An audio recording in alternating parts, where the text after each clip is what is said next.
Olá, bom dia amigos e amigas aqui do canal Dica de Hoje. Hoje é sábado, dia que a gente fala um pouco mais sobre macroeconomia, essa macroeconomia sempre voltada ao mercado financeiro.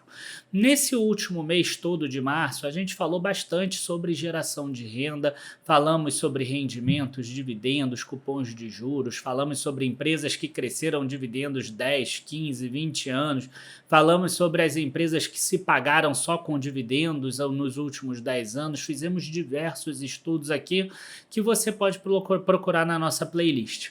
Mas hoje eu acho que, terminando aqui o primeiro trimestre, faz sentido a gente dar uma olhada como está a nossa economia.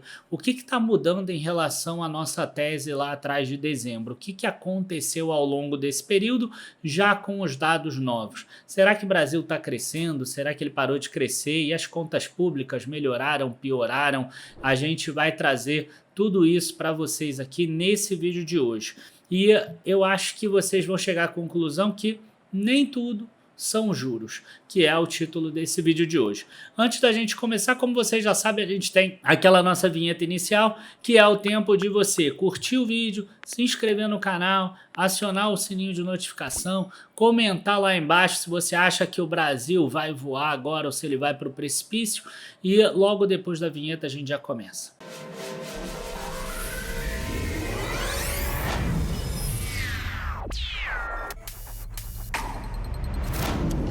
Bom, pessoal, eu acho que vocês já sabem, né, que o Copom ele vem diminuindo a taxa de juros desde o ano passado, desde agosto do ano passado. O Brasil chegou a ter uma taxa de juros super alta de 13,75%, que na minha visão não fazia sentido nenhum. E agora ele vem caindo essa taxa de juros e chegou a 10,75% depois de 6 cortes seguidos de 0,5% ao longo das reuniões que se suceder.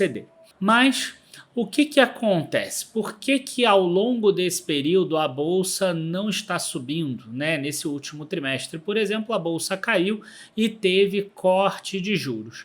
A grande questão é que nem tudo se resume a juros, né? Juro, na verdade, no final das contas, ele é a consequência de todo o mercado. Ou seja, qual é aquele país que vai poder oferecer juro muito baixo?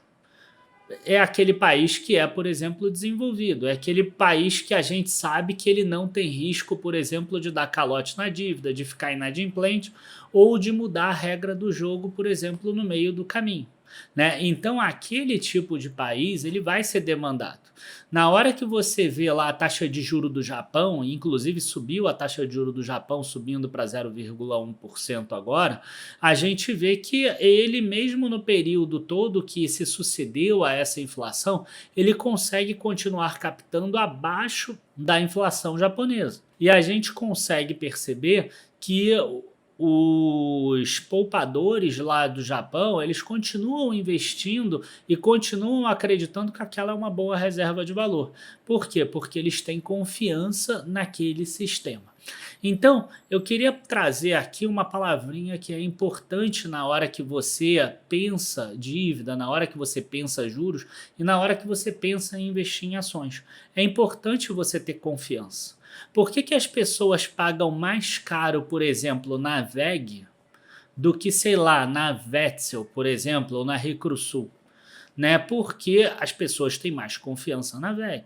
Por que elas pagam mais caro na Localiza do que na Movida? Porque elas têm mais confiança que a Localiza vai entregar resultado. Por que elas pagam mais caro na Raia Drogasil do que na Demil, por exemplo? Porque elas têm mais confiança que a Raia Drogasil vai entregar mais resultado. E como é que a gente tem mais confiança em alguma coisa? A gente tem mais confiança a partir dos resultados passados e a partir do discurso que a gente ouve do presidente, do CEO, dos governantes e etc. Então, muitas vezes a gente vê, igual aconteceu com a Vivara agora, né? Ela teve uma queda muito brusca. Por quê? Porque teve uma ruptura naquele processo. Qual é a ruptura? O CEO foi demitido para entrar o fundador. Depois o fundador trocou por um novo CEO, mas cara, o mercado já tem medo. Será que esse novo CEO vai ter a mesma competência do anterior de entregar o resultado? Se ele tiver essa mesma competência, beleza, a Vivara vai voltar a subir. Mas, por enquanto, entra uma desconfiança e aí o preço cai. Então, a gente precisa pensar aqui no quê?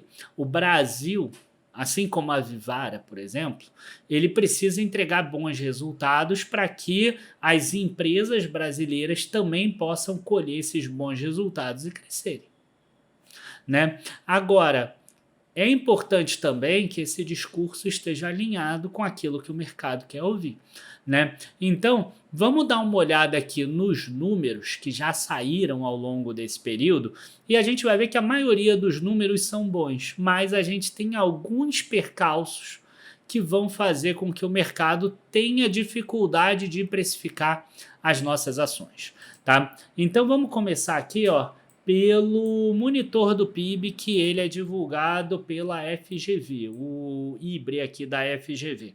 Então, o monitor do PIB FGV, se você olhar aqui a taxa de variação mensal do PIB, que é essa linha laranja aqui, quer dizer, mensal é o mês contra o mês anterior. Dificilmente vão ser resultados muito fortes. Então, eu gosto de olhar essa taxa de variação mensal do PIB aqui da Azul, né? E a gente vê aqui, é contra o mesmo mês do ano anterior. E aí, essa série aqui é uma série original. Você vê que o mês de janeiro de 2024 teve um crescimento de 4,1% frente ao crescimento de janeiro de 2023, que já foi um mês que teve 4%.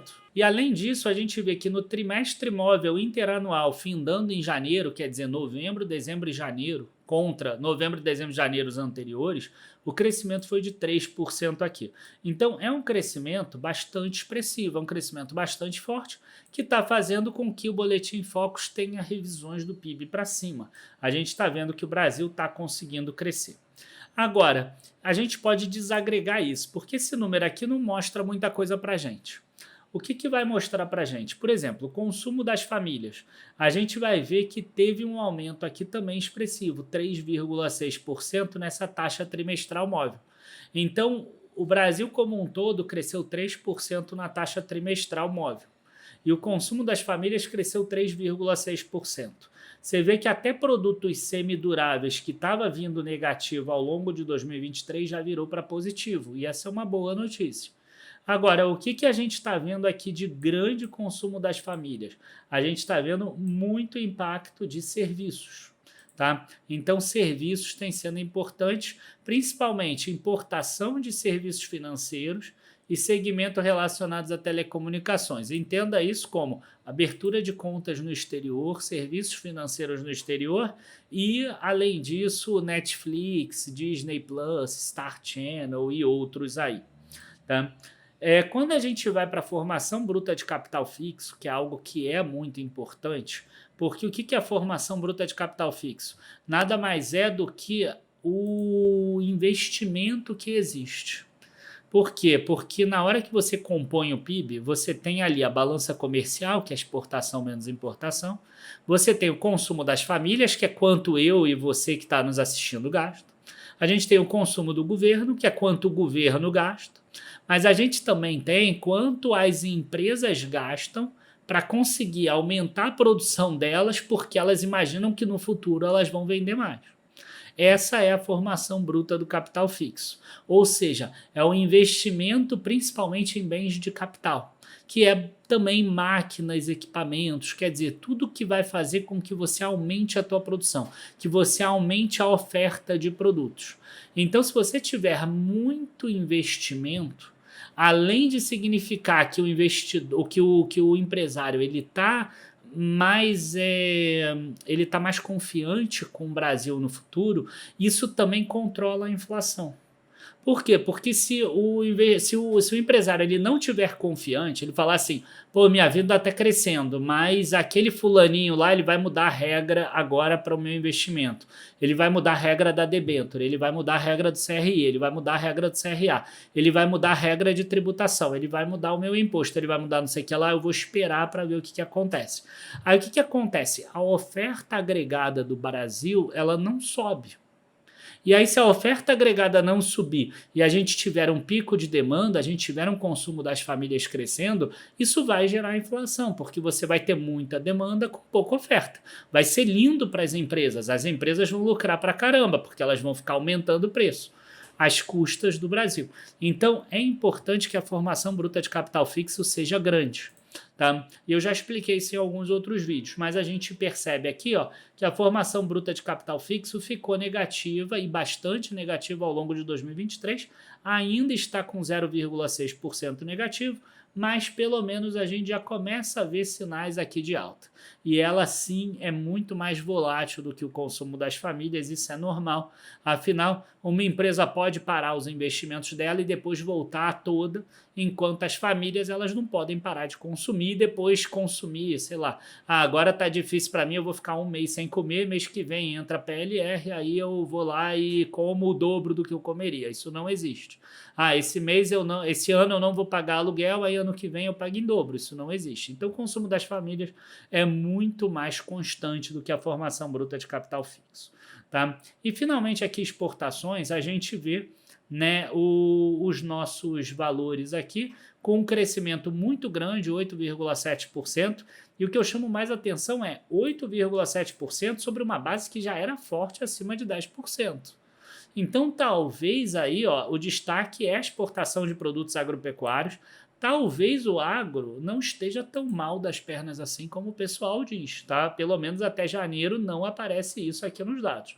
E a importação, aí sim, a gente vê um crescimento, porque a população tendo mais renda, aumentando o consumo das famílias, parte disso vai ser do exterior. E a gente vê que muito disso é bens de consumo e serviços, são os dois que estão aqui positivos. O que está negativo são todos os outros. Né? Então, importação de bens de capital, olha só, as empresas aqui ó, que não estão importando máquinas e equipamentos, extrativa mineral, né, que não estão importando muitas vezes o que é um bem intermediário e assim por diante. E para terminar aqui, a gente tem essa questão da taxa de investimento. Né? A taxa de investimento nada mais é do que a formação bruta de capital fixo dividido pelo PIB, que é esperado. E a gente vê essa queda muito forte. Então, isso aqui é um ponto primordial. A gente está vendo que as condições atuais não inspiram confiança para o empresário fazer novos investimentos. E ele não fazendo novos investimentos, acaba que a economia tem um certo deslize aí, né, de crescimento também. É ok que a economia ela pode crescer por um tempo só com o mercado interno, com o consumo das famílias, o governo vai começar a colocar também dinheiro, então ele vai fazer obras de infraestrutura e etc. Isso acaba trazendo algum impacto positivo, mas isso não é sustentável no longo prazo. Os empresários eles precisam fazer investimentos e essa taxa de investimento aqui, que está ligada a uma taxa de poupança agregada menor, traz um certo receio aqui. Por outro lado, a gente tem um PIB que está crescendo bem baseado no mercado interno. E a gente já viu aí, né, as empresas de vestuário crescendo, as empresas de alimentação crescendo, né, então supermercados, etc. A gente viu que o Carrefour no último mês cresceu aí 10, 12%. A gente viu que a Guararapes já teve um resultado bom, a Renner já bateu mais de 500 milhões de lucro no quarto trimestre. Então todas essas estão começando a crescer bastante. Bom, vamos passar agora para outra parte, né? Porque essa é a parte da economia. Está indo bem o mercado interno, está indo bem as exportações, mas a gente está com um problema de taxa de investimento, de confiança para fazer os novos investimentos, apesar de estar tendo um crescimento de consumo. Aí a gente passa agora para a questão do resultado primário. O que é o resultado primário? Receitas do governo menos despesas do governo, depois a gente vai mostrar cada uma delas, tá? Excluindo juros, tá? Os juros não entram nessa conta, quer dizer, seria mais ou menos o lucro operacional da empresa. Quer dizer, a empresa, a operação dela é sustentável? Ela está positiva, sim ou não? E aí a gente percebe aqui, ó, estatísticas fiscais, esse aqui é o dado de 7 de março de 2024, que é o mais recente que existe, e a gente vê aqui o dado de janeiro na cor azul. Tá? Lembrando que sempre que tiver negativo é um superávit, sempre que tiver positivo é um déficit de resultado primário. Tá? Então, a gente vê aqui que o setor público teve um superávit de 102 bilhões de reais, sendo 81 bilhões de superávit do governo central em janeiro, o que trouxe uma surpresa bastante grande para muita gente. Só que quando a gente pega o acumulado em 12 meses, a gente tem aqui 246 bilhões. A gente já vai desmembrar tudo isso, tá? Antes de você ficar nervoso e comentar qualquer coisa. Agora, o Brasil ele gastou mais do que arrecadou, 246 bilhões, sem contar juro. Se a gente somar os juros acumulados aqui, dá 745 bilhões de reais. Então, quer dizer que o Brasil ele teve um déficit nominal de 991 bilhões de reais, que significa 9,06% do PIB. E aí, a gente chega a citar que a queda dos juros ela acaba sendo importante porque reduz o impacto. Né? Só que aqui a gente não está vendo essa redução de impacto. Por quê? Porque a dívida do Brasil está crescendo ao longo do tempo. Né? A gente vê, inclusive, que 2023 aqui teve 52 bilhões de juros apropriados nominais ano passado e agora 79 bilhões. Aí alguém vai falar assim, mas Daniel, teve o swap, né, que teve ganho ano passado e esse ano teve perda. Ok, vamos tirar o swap aqui. 10 bilhões de perda agora em janeiro de 2024, que colocaria esse número para 69,9, quase 70, e 16,1 bilhões de ganho, né, cambial, de swap cambial ano passado, o que jogaria esse 52 para 68. Você vê que mesmo com a queda da taxa de juros, mesmo com a queda da inflação, a gente teve de 68 para 70. A gente teve um aumento independente do ganho e da perda do swap cambial. Então, o que isso mostra para o mercado? Isso mostra para o mercado que o crescimento da dívida está sendo muito acelerado. Ele está sendo maior do que o crescimento do PIB. E aí, talvez, o custo da dívida no Brasil ele não caia tanto quanto esperado antes. Então, o acumulado de 12 meses aqui, que era 621 milhões, bilhões, na verdade, passou para 745 bilhões de reais em 12 meses. É claro que com a queda do CDI mais forte, isso tende a cair. Mas isso precisa acontecer, a gente precisa ver isso acontecer. E por enquanto a gente não está vendo acontecer mesmo com a queda do CDI. Tá? O janeiro de 2024 a gente tinha ainda uma taxa de CDI de 11,25, é de Selic, e lembrando que nem toda a dívida do Brasil é Selic. Aqui a gente tem, por exemplo, a dívida líquida do setor público. Você vê que de janeiro aqui de 2023 era 55% e hoje ela está em 60% aqui do PIB. São 6,6 trilhões.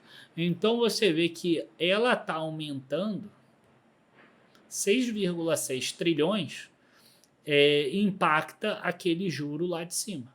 Né? Então a gente tem aqui 745 bilhões que foi pago ou que foi apropriado a dívida, numa dívida que aqui talvez fosse de 5,8 trilhões e agora é 6,6 trilhões. Então, no próximo período vai ser quanto? Vai ser 6,6 até 7 ponto alguma coisa. Porque o Brasil ele não está conseguindo economizar nem mesmo o que ele gasta. Então, esse número vai crescendo. O PIB vai crescendo também, mas é importante que isso aqui pelo menos permaneça constante. A gente sabe que o governo atual é um governo que gasta um pouco mais, mas seria bom que isso aqui não degringolasse, isso aqui não subisse, pelo menos isso aqui ficasse constante. Você vê que, por exemplo, só o juro nominal apropriado aumenta em 0,7% ao mês essa dívida. Né? Mas nesse ano aqui, a gente teve impacto do superávit primário, então teve essa redução de 0,9%, por isso que a gente viu essa redução aqui de 0,8%, era 60,8% e foi para 60%. Agora eu vou desmembrar esses pontos aqui todos. Por quê? Porque aí eu já estou pegando agora, não é o resultado mais de janeiro, já é o resultado de fevereiro, que é um resultado não oficial, que é do IPEA, que na verdade é uma estimativa do que vai ser o resultado primário do Brasil agora em fevereiro. Tá? Então, essa é uma estimativa preliminar do resultado primário do governo central com dados do IPEA. Tá? E aí, a primeira coisa que a gente precisa observar aqui é esses números daqui. A gente vai ver que a receita total do Brasil aqui, ó, e esses números são a preços constantes, tá? Então, o fevereiro de 2023 já foi ajustado pela inflação do período. Então, você vê aqui uma taxa de 17,5%. A receita administrada pela Receita Federal do Brasil também teve um aumento grande, né, livre de inflação, de 18,2%. Se você olhar esses números daqui, janeiro, fevereiro, a soma dos dois, também teve um aumento expressivo, acima da inflação, 8,8%, 10,9% acima da inflação. Então, no final das contas, basta você crescer a despesa um pouquinho acima da inflação, que o número final vai estar maravilhoso. Né? Só que aí o que está acontecendo nesse momento aqui? A gente tem uma despesa total aqui, ó, que em fevereiro cresceu 27,5% acima da inflação. E a gente tem uma despesa total que cresceu 17,1% acima da inflação. Então, isso aqui é que está trazendo problema.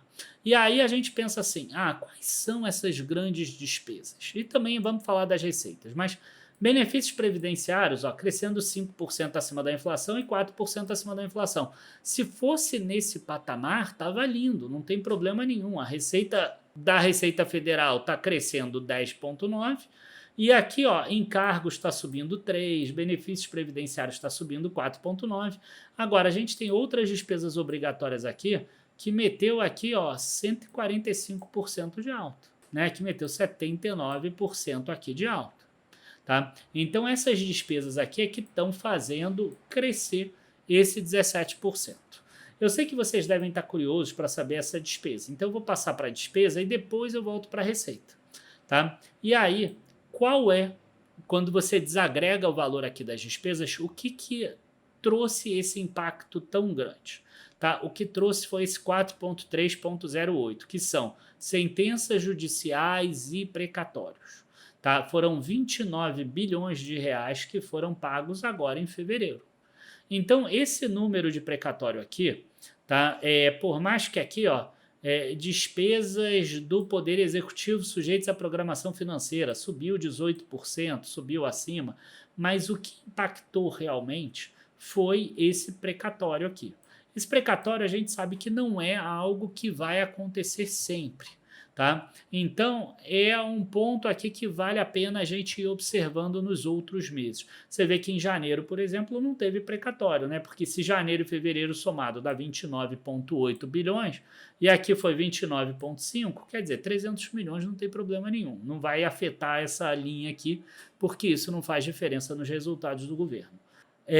Então, essas despesas aqui, elas parecem controladas dentro desse novo patamar aqui. Tá? Tirando o precatório, é claro que a gente precisa observar o que vai acontecer nos próximos meses aí, nos próximos trimestres. Agora vamos para a receita aqui, que é o mais importante. A receita administrada a gente viu que cresceu 18,2%. O que cresceu mais do que 18,2%? Cresceu IPI 32%, cresceu COFINS e cresceu PIS, 33, 29, 32.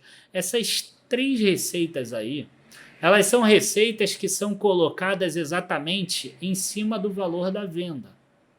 Eles são valores que são colocados ali em cima da venda. Por mais que tenha tido uma recomposição do subsídio ali no IPI, por exemplo, para empresas chinesas que trazem aço para o Brasil, embora tenha tido alguma recomposição de PIS e COFINS em alguns setores, tá? A gente tem que aqui, ó, a gente teve um crescimento bastante expressivo. Então, se esse imposto é sobre o número lá de cima, a gente tem aqui uma estimativa, uma expectativa que as empresas vão ter um crescimento de receita muito maior do que a inflação, um crescimento de receita que pode chegar em 20%, 30%. Tá? Pelo menos é isso que a gente imagina. E o PIS e o COFINS, eles são mensais, tá? Todo mês você paga. Aí a gente vem aqui para imposto de renda, por exemplo, e CSLL, que são impostos que são medidos pelo lucro. O imposto de renda CSL, a gente vê que teve um crescimento em fevereiro aqui de 17,9% e a contribuição social sobre o lucro líquido 6%. Para empresas, eu gosto de pegar mais essa contribuição social sobre o lucro líquido, porque o imposto de renda tem aqui pessoa física junto. Você vai ver aqui que é um crescimento janeiro-fevereiro de 7,5% em uma, 8,1% na outra. Abaixo da receita, mas acima da inflação, porque esses são resultados reais. Então, as empresas estão crescendo o lucro acima da inflação na média. Lembrando que esses dois impostos são trimestrais, então esse dado aqui são dados ali até mais ou menos dezembro de 2023. Vamos ver o que vai acontecer nos próximos trimestres. Tanto que você vê aqui que a contribuição social sobre o lucro líquido nesse ano nesse mês é 11 bilhões e no total é 43 bilhões. Quer dizer, aqui janeiro teve muito mais, que vence em janeiro, abril, julho e outubro. Tá? Agora, o que o Brasil teve aqui de receitas não administradas pela Receita Federal? A gente teve um aumento aqui de 61%. O que cresceu muito? Cresceu muito dividendos e participações, que teve um aumento aqui de 4.300%, mas quando você pega os 2 meses, teve uma queda de 44%, aqui já tem algum impacto da Petrobras. Tá? E outro ponto aqui é receita de exploração de recursos naturais. Preço do minério de ferro e do petróleo estão mais baixos, principalmente. Então, a gente tem uma queda aqui de 6,8%. Então, o governo ele vai ter que entender que provavelmente minério e petróleo não voltam mais para aqueles preços lá de 2023. Tá? E provavelmente eles já ainda caem mais um pouquinho. Então, essa receita aqui que ajudou 2023, por mais que tenha tido déficit, é um número que acaba sendo importante. E agora, né, o que importa no total, que é o todo, né? Quanto que teve de resultado primário? A gente já viu lá que o resultado primário de janeiro foi um resultado bastante expressivo, né? Em torno de 100 bilhões, se eu não me engano, ou 80 bilhões, alguma coisa assim, né? 80 bilhões do governo central. 100 bilhões era somando estados e etc. A gente teve 80 bilhões.